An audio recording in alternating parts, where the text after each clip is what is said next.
नमस्कार, मैं डॉक्टर विशी जैन। आज मैं आपके लिए क्लास 10th क्षितिज भाग 2 चैप्टर 2 तुलसीदास पढ़ाऊँगा। रामचरितमानस तुलसीदास जी ने लिखा है और रामायण महर्षि वाल्मीकि जी ने संस्कृत भाषा में लिखी है। रामायण आप लोग देख ही रहे हैं तो कहानी आपको मालूम ही है।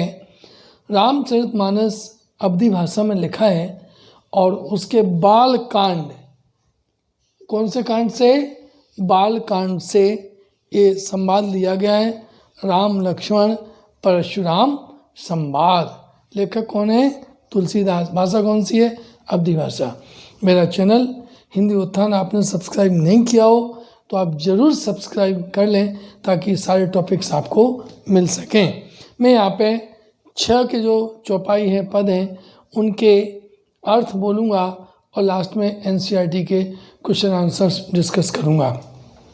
फर्स्ट नंबर का है, जब राजा जनक ने सीता स्वयंवर रखा और भगवान शिव के धनुष को तोड़ने वाले के साथ सीता का विवाह करने का निश्चित किया था तो विश्वामित्र के साथ राम लक्ष्मण वहाँ स्वयंवर में पहुँचे और श्री राम ने धनुष तोड़ दिया। अब इसके बाद में परशुराम जो कि भगवान शिव को अपना गुरु मानते हैं वो आए और उन्होंने देखा कि ये भगवान शिव का धनुष किसने तोड़ा तो वह जोर जोर से क्रोधित हो गए।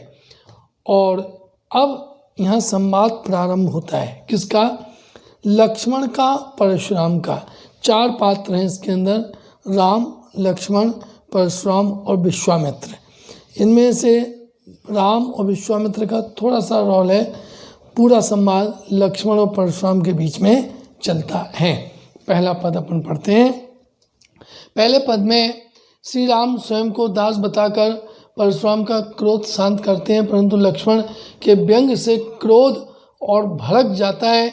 लक्ष्मण धनुष टूटने के कारण बताते हैं। जो प्रथम पद है उसमें सबसे पहले परशुराम के क्रोध करने पर रामचंद्र जी बोले कि हे प्रभु, भगवान शिव के धनुष तोड़ने वाला आपका कोई दास होगा। इस पर परशुराम बोले कि अगर सेवक है तो सेवा का काम करो, तुम शत्रुता का काम क्यों कर रहे हो? और हे राम, तुम्हें मालूम है कि यह सामान्य धनुष नहीं है, वह भगवान शिव का धनुष है और इसको तोड़ने वाला सहस बाहु के राक्षस के समान मेरा वह शत्रु है। और जोर से बोले कि अगर इस सभा में बैठे राजा उसमें धनुष तोड़ने वाले को, मेरे शत्रु को अलग नहीं करते तो सारे के सारे राजा आज मेरे द्वारा मारे जाएंगे। जब इतनी क्रोधपूर्ण बात सुनी तो लक्ष्मण मुस्कुराकर परशुराम जी से बोले कि हे स्वामी, बचपन में हमने बहुत सारे धनुष तोड़े, तब तो आपने कुछ नहीं बोला, क्रोध नहीं किया। इस धनुष पर आपकी ममता इतनी ज़्यादा क्यों है? यह बात सुनकर के भृगुवंश में उत्पन्न परशुराम बोले, हे राजपुत्र, तेरी मौत काल आ गया है और तेरे को मरने का काल तुझे बुला रहा है। तुझे नहीं मालूम ये सामान्य धनुष नहीं है, यह धनुष सारे संसार में विख्यात है। पहला चौपाई हो गई। दूसरा है, लक्ष्मण ने सभी धनुषों को समान बताते हुए कहा, श्री राम के छूते ही टूट गया। परशुराम आत्म प्रशंसा में कहते हैं, सहस बाहु का वध करने वाला मैं क्षत्रिय कुल का दुश्मन हूँ। सेकंड में लक्ष्मण ने धनुष तोड़ने के जो कारण हैं उनको बताया और नेक्स्ट उसके बाद परशुराम अपना क्रोध व्यक्त करते हैं। लक्ष्मण ने हंस करके कहा कि हमने बचपन में बहुत सारे धनुष तोड़े और सारे धनुष एक समान हैं। श्री राम ने पुराना धनुष समझ करके इसको केवल छुआ था और ये छूते ही टूट गया, इसमें उनका कोई दोष नहीं है। आप इतना क्रोध क्यों कर रहे हैं? इस पर परशुराम बोले, हे सठ मूर्ख बालक, तुझने मेरा स्वभाव नहीं सुना है। मैं तुझे बालक समझ करके छोड़ रहा हूँ, वध नहीं कर रहा हूँ। तू मुझे जड़ मुनि समझता है। तुझे मालूम नहीं है कि मैं बाल ब्रह्मचारी हूँ, क्रोधी हूँ और मैं क्षत्रिय कुल का दुश्मन हूँ। मैंने अपनी भुजाओं के बल से इस पृथ्वी को अनेक बार राजाओं से विहीन करके ब्राह्मणों को दान में दिया है। और इस प्रकार से उन्होंने अपना फरसा दिखाते हुए कहा कि मैं सहज भाव राक्षस की भुजाओं को काटने वाला मेरा पराक्रम विश्व में विख्यात है। दोहा है। परशुराम जी बोले कि हे राजपुत्र, मैं माता पिता तेरे शोक से ग्रस्त हो जाएंगे और इस कारण से मैं तेरा वध नहीं कर रहा हूँ। मेरे फरसे की आवाज़ टंकार ध्वनि से छत्राणियों के गर्भ गिर जाते हैं। इस प्रकार से उन्होंने अपनी आत्म प्रशंसा की। थर्ड नंबर के दोहे में परशुराम के कठोर वचन सुनकर के लक्ष्मण हंसते हुए व्यंग में बोले, अहो मुनियों में श्रेष्ठ कौन? परशुराम, आप महान योद्धा हैं। आप बार बार एक कुल्हाड़ा अपना फरसा दिखा रहे हो, मानो ऐसे लगता है कि आप तो फूंक से पहाड़ उड़ाना चाहते हो। यहाँ कोई कुम्मड़बत्तियाँ छुमी के हम पौधे नहीं हैं जो आपकी तर्जनी देख करके डर जाएंगे। हे मुनिवर, आपने ये हाथ में कुठारा और कंधे पर धनुष बाण तो व्यर्थ में ही ले रखा है। क्यों? क्योंकि आपके द्वारा जो क्रोध, जो वचन बोले जाते हैं वो ही बहुत खतरनाक हैं। लक्ष्मण बोले, क्या बोले कि हमारे कुल में देवता, ब्राह्मण, हरिभक्त और गाय, इनके ऊपर हम शस्त्र नहीं उठाते, इनका वध नहीं करते। इनके वध करने से पाप लगता है। इसलिए तुम जनेऊ धारण किए ब्राह्मण हो, इसलिए मैं तुम्हें छोड़ रहा हूँ। परशुराम जी को के जो वचन हैं वह करोड़ों वज्र के समान कठोर हैं। इसलिए आप ये धनुष बाण तो व्यर्थ में धारण किए हुए हो। हे महामुनि, मुझे क्षमा करें। इस प्रकार से लक्ष्मण ने व्यंग्यपूर्वक परशुराम को अपना क्रोध व्यक्त किया। चौथे नंबर के जो चौपाई है उसमें परशुराम ने विश्वामित्र से कहा, क्या कहा कि ये विश्वामित्र जी, ये बालक बहुत बड़ा कुटिल और कुबुद्धि है। आज काल के बस ये अपने कुल का घातक बनेगा। अर्थात जैसे सूर्यवंशी बालक है, लेकिन ये चंद्रमा में कलंक के समान है। जैसे चंद्रमा में कलंक होता है, ऐसे सूर्यवंश में ये कलंक है। उद्दंड, मूर्ख, निडर है। क्षण भर में एक काल का ग्रास हो जाएगा। यदि तुम इसकी रक्षा करना चाहते हो तो मेरे बल प्रताप को बता करके इसको शांत कर दो, रोक लो, वरना ये मारा जाएगा। और आपका श्वेश। अब लक्ष्मण बोले, हे मुनि, आपका श्वेश आपके अलावा और कौन वर्णन कर सकता है? आपने अनेक बार अपनी आत्म प्रशंसा कर दी है, वीरता का वर्णन किया है। अगर फिर भी आपको शांति नहीं है तो और कुछ भी आप कह डालिए, लेकिन आप गाली देते शोभा को प्राप्त नहीं होते हैं। दोहा है कि सूरवीर योद्धा होते हैं, वो अपने कार्य के द्वारा, वीरता के द्वारा युद्ध में प्रदर्शन करते हैं। वह अपने अहंकार या अपनी प्रशंसा नहीं करते हैं। जो युद्ध भूमि में अपनी वीरता की प्रशंसा करता है वह कायर कहलाता है। फिफ्थ नंबर, 5वें नंबर के इस दोहे में लक्ष्मण परशुराम से कहने लगे कि मानो आप तो हे मुनि मृत्यु को हाँक रहे हो, मुझे बुला रहे हो, मारने के लिए बार बार कह रहे हो। लक्ष्मण की कठोर बातें सुन कर के अपने फर्श को फिर से हाथ में संभालते हुए दिखाते हुए कहने लगे कि मुझे इस बालक के वध करने का दोष कोई मत देना, क्योंकि यह बालक कटु वचन करने के कारण वध के योग्य होगा।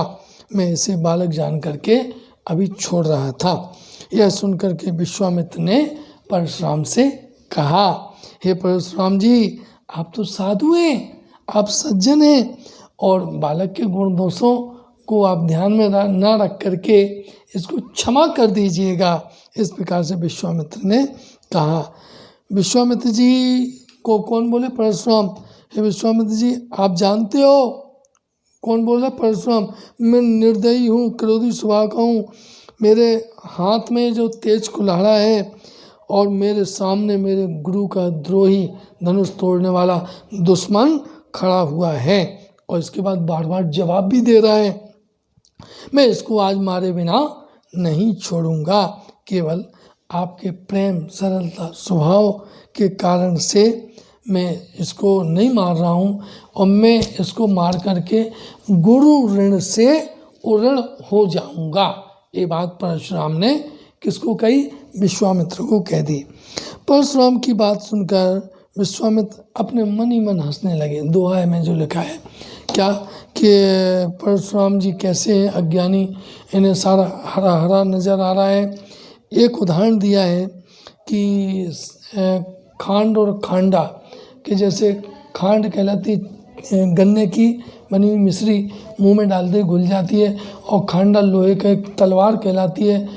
तो वो कहते हैं कि ये परशुराम जी को बड़ा अज्ञान है, इनको खांड के जैसे समझ रहे हैं, जबकि इन्हें पता नहीं कि वीर योद्धा राम लक्ष्मण खांडा तलवार के जैसे हैं।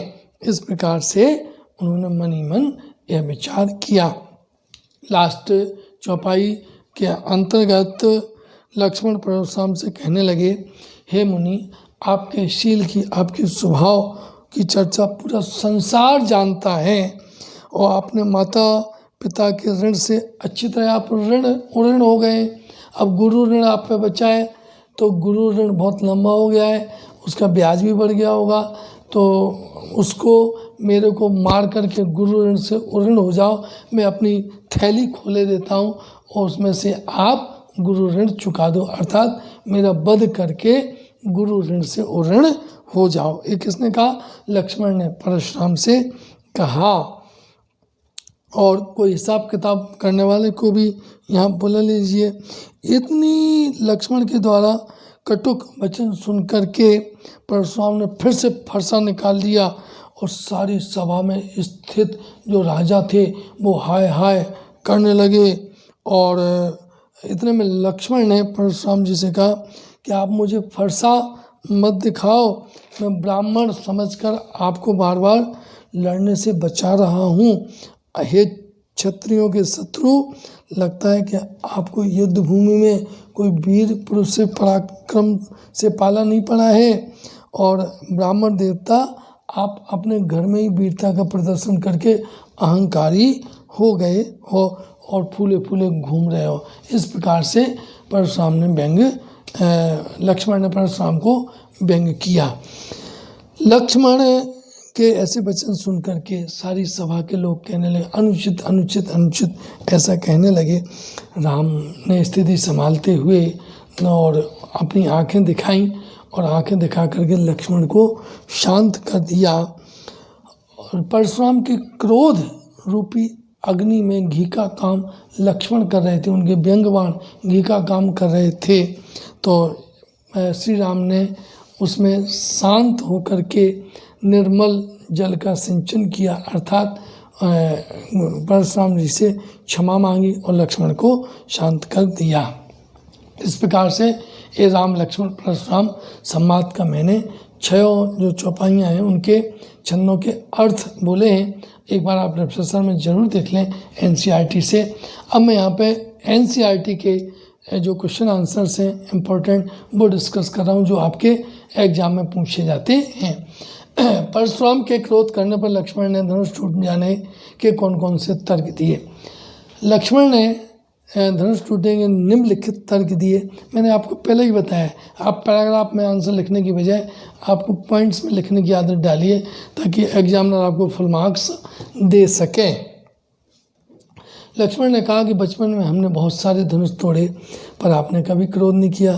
सेकंड पॉइंट, सारे धनुष एक जैसे हैं, इस धनुष में आपकी क्या ममता है। थर्ड पॉइंट क्या हुआ कि श्री राम ने पुराना धनुष समझ करके इसको छुआ, छूते ही टूट गया, तो इसमें श्री राम का क्या दोष है। और सारे धनुष तोड़ने में आप इतने क्रोधित क्यों हो रहे हो, इस प्रकार से किसने कहा, लक्ष्मण ने। राम लक्ष्मण परशुराम संवाद के आधार पर तीनों के स्वभाव की विशेषताएं लिखिए। कैसे हैं? राम का स्वभाव विनयवान है, धैर्यवान है, शांत हैं, सबके प्रति, बड़ों के प्रति आदर सम्मान करने वाले हैं। परशुराम के सामने अपने को दास बताते हैं और व्यर्थ की बातों में वह लक्ष्मण के समान नहीं पड़ते हैं, उनको समझाते हैं। नेक्स्ट, इससे विपरीत लक्ष्मण इससे विपरीत स्वभाव वाले हैं। कैसे हैं? उग्र हैं, वीर हैं, साहसी हैं, व्यंग वचन बोलने वाले हैं और उत्तेजित करने वाले हैं, वाचाल हैं, मर्यादाओं का उल्लंघन करने वाले हैं, आक्रामक स्वभाव के हैं। परशुराम कैसे हैं? परशुराम ब्राह्मण हैं, अहंकारी हैं, अपनी आत्म प्रशंसा करने वाले हैं, क्षत्रिय कुल का अपने को दुश्मन द्रोही बताने वाले हैं और बड़ों का आदर सम्मान करने वाले नहीं हैं। नेक्स्ट, लक्ष्मण ने वीर योद्धा की क्या विशेषताएं बताई। लक्ष्मण ने वीर योद्धा की विशेषता बनाई कि वीर योद्धा अपनी वीरता का, अहंकार का वर्णन नहीं करता है, वह युद्ध में अपना प्रदर्शन करता है और युद्ध में प्रदर्शन के साथ अपनी अहंकार बताता है तो वह कायर कहलाता है। तो वीर योद्धा अपने मुँह से अपनी बखान व्याख्या नहीं करता है। नेक्स्ट, साहस और शक्ति के साथ विनम्रता हो तो बेहतर है। इस कथन पर अपने विचार लिखिए। साहस और शक्ति के साथ अगर विनम्रता हो तो अति उत्तम होता है। इस पाठ के आधार पर जैसे लक्ष्मण और परशुराम में साहस और शक्ति है, वीरता है, लेकिन विनम्रता नहीं है। राम साहस और शक्ति के साथ में विनम्र है, इसलिए सबके दिलों पर राज करते हैं, सबके प्रिय हैं। तो यह इस प्रश्न में आपको यही लिखना है कि तीनों को मिला करके कि विनम्रता होना आवश्यक है, वीरता और साहस और शक्ति के साथ, तभी वह शोभा को प्राप्त होता है। इस प्रकार से हमने यहाँ पर राम लक्ष्मण परशुराम संवाद के पाठ का सार, अर्थ और प्रश्नोत्तर यहाँ पढ़ लिए हैं। मेरा ये क्लास टीचिंग मेथड आपको अच्छा लगा होगा तो आप मेरे चैनल को सब्सक्राइब ज़रूर करें, लाइक शेयर ज़रूर करें, शेयर करें और मैक्सिमम बच्चों को जोड़ने की कोशिश करें। धन्यवाद।